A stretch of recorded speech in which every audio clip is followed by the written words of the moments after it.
Now to join us as well, front page of the Times, Labour missing its target to build 1.5 million homes by the end of this Parliament. That is what the Home Builders Federation has told the Office for Budget Responsibility, at least.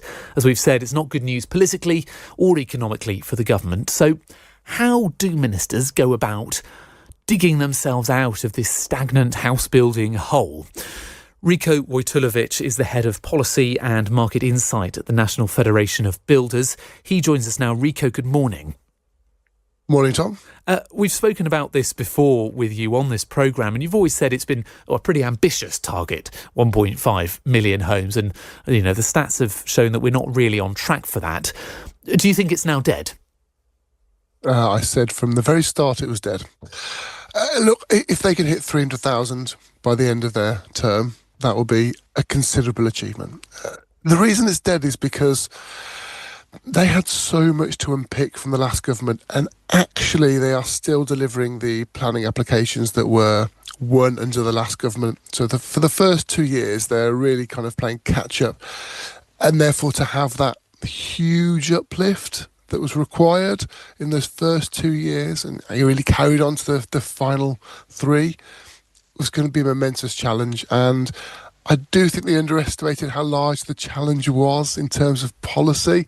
And then we had some, really difficult economic outcomes, not just for the industry in terms of building costs, but for lenders and people wanting to buy properties and couldn't get access to decent rates, or rates that they thought might come down a bit in the future, so they waited, and all that has made things it's poison. They received the poison chalice, and they probably haven't acted quickly enough to unlock some of those barriers. Well, that's interesting, because that's what the government have always said, is that, this is part of our legacy, our inheritance from the last government, and we're trying to play catch-up, as you say, with that. The government has been big on changing planning rules over the last 14 months. It's been in government.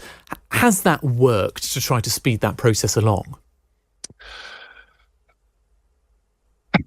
So the rhetoric has been that they've been big on planning reform, and to an extent they have. So on infrastructure projects, very large projects, yes, there have been some really good blockers moved.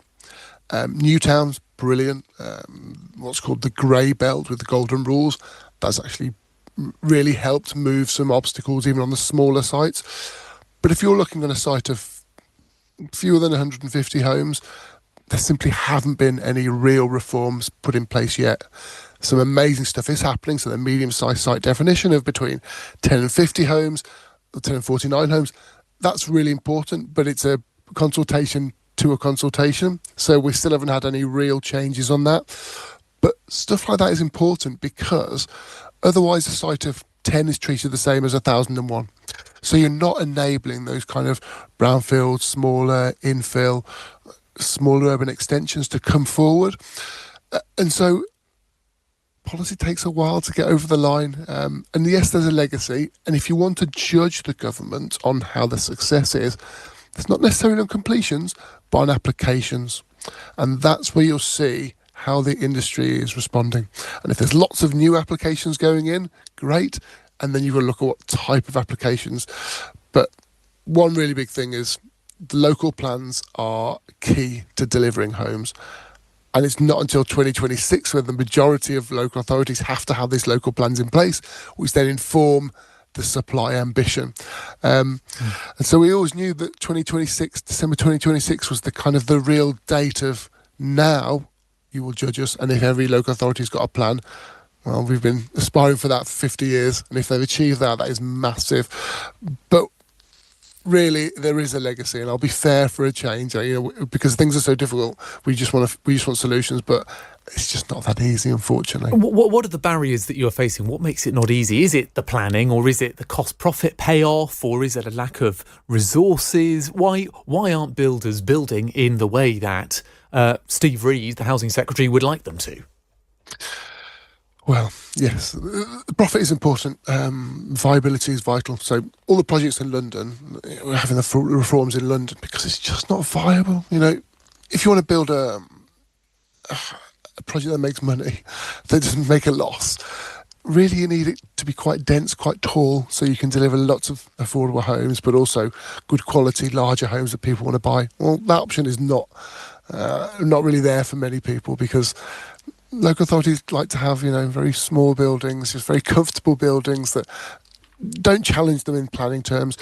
Those planning terms across the whole country are the same. The planning politics slows the process up because you get decisions more slowly. But also a planning application isn't just a permission to build. You might have permission to build, but then you have to uncheck lots of boxes. So it might be statutory consultees that kind of feed in and go, well, we think you should have this as a consideration. It could be nature, it could be water, could be sports facilities.